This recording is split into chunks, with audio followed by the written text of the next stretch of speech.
আপনি কি জানেন আপনি যে টাকা খরচ করে আপনার পছন্দের জার্সিটি সেরা মনে করে কিনছেন সেই পরিমাণ খরচ করলে আসলে আরও উন্নত মানের জার্সি পাওয়া যেতে পারে? আজ আমি আপনাদের কাছে মাঝারি এবং ভালো মানের জার্সিতে কি কি চেক করবেন এবং কি কি অবশ্যই অ্যাড করবেন সেগুলো নিয়ে আলোচনা করছি। আমি গত বেশ কয়েক বছর ধরে ফুটবল জার্সি তৈরি এবং ট্রেডিং করছি, আর আমার অভিজ্ঞতা থেকে নতুন সিজনের জার্সিগুলোর সাথে কি কি চেক করবেন এবং জার্সিগুলোর fabric quality, embroidery, silicone logo এগুলো আপনাদের দেখাচ্ছি। প্রথমে আসি ফেব্রিকের কথায়। এটা বার্সেলোনা থার্ড কিটের ফ্যান ভার্সন ফেব্রিক। আবার এই একই জার্সির আপনি দেখুন, এটা হলো প্লেয়ার ভার্সন ফেব্রিক। দুটোর মধ্যে পার্থক্য নিশ্চয়ই বুঝতে পারছেন। প্লেয়ার ভার্সন ফেব্রিক কিন্তু অনেক বেশি ডিটেলড। সমস্ত জার্সির মধ্যে অন্যান্য ডিটেলিংগুলো সবসময় চেক করবেন। যেমন ধরুন চেলসির এই এডিশনটাতে, এবছরের হোম জার্সির প্লেয়ার ভার্সন দেখুন, ওয়ার্ল্ড চ্যাম্পিয়ন্স ফিফা, এই প্যাচটা অতি অবশ্যই আপনার চেক করে নেওয়া উচিত।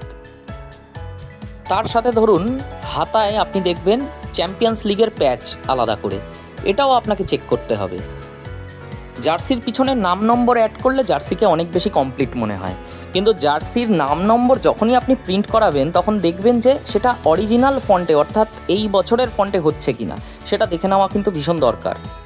আর দেখুন ফ্যান ভার্সন জার্সিতেও এই প্যাচগুলো, ফ্যান ভার্সন জার্সিতে সাধারণত প্যাচ থাকে না, কিন্তু আপনাকে সঠিক দোকানদারের কাছে যেতে হবে। মাত্র 50-100 টাকা খরচা করলেই দেখবেন আপনার জার্সিটা অন্য রকম দেখাবে। যেরকম ধরুন সিলিকন এই প্যাচগুলো, এই যে প্রিমিয়ার লিগের প্যাচ, এটা যদি হাতে না থাকে তাহলে জার্সিটা কমপ্লিট হচ্ছে না। এবং ইংলিশ প্রিমিয়ার লিগের যে কোনো দলের ক্ষেত্রে আপনার কিন্তু এই প্যাচটা দেখে নেওয়া দরকার যে এই প্যাচটা আছে কিনা।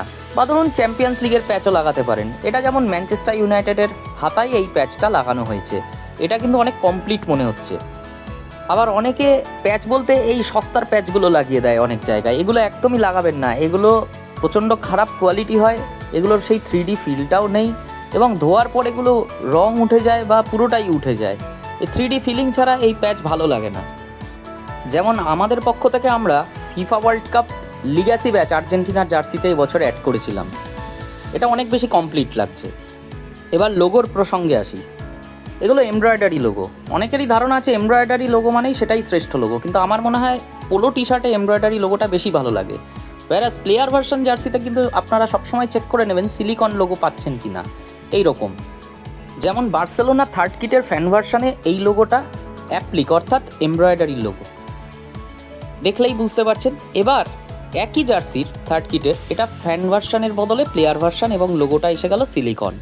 এই জিনিসটা আপনাকে কিন্তু দেখতে হবে।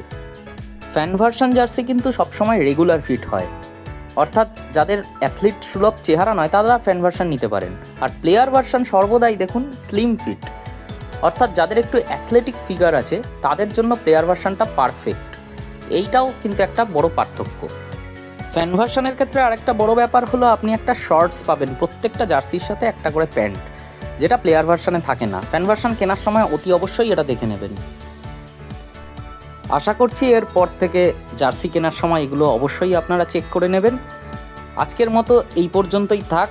এরপরে আবার যদি অন্য কোনো ভিডিও বানাই নিশ্চয়ই সেখানে আরও কিছু বোঝানোর চেষ্টা করব, জানানোর চেষ্টা করব যেটুকু আমি জানি। সকলে ভালো থাকবেন। কারোর যদি কোনো জার্সির প্রয়োজন হয় বা নিজের টিমের জন্য কাস্টমাইজ জার্সি তৈরি করাতে চান বা কোনো একাডেমির জার্সি তৈরি করাতে চান, আমাদের টিপিক্যাল স্পোর্টসওয়্যারের সাথে অবশ্যই যোগাযোগ করবেন। নমস্কার।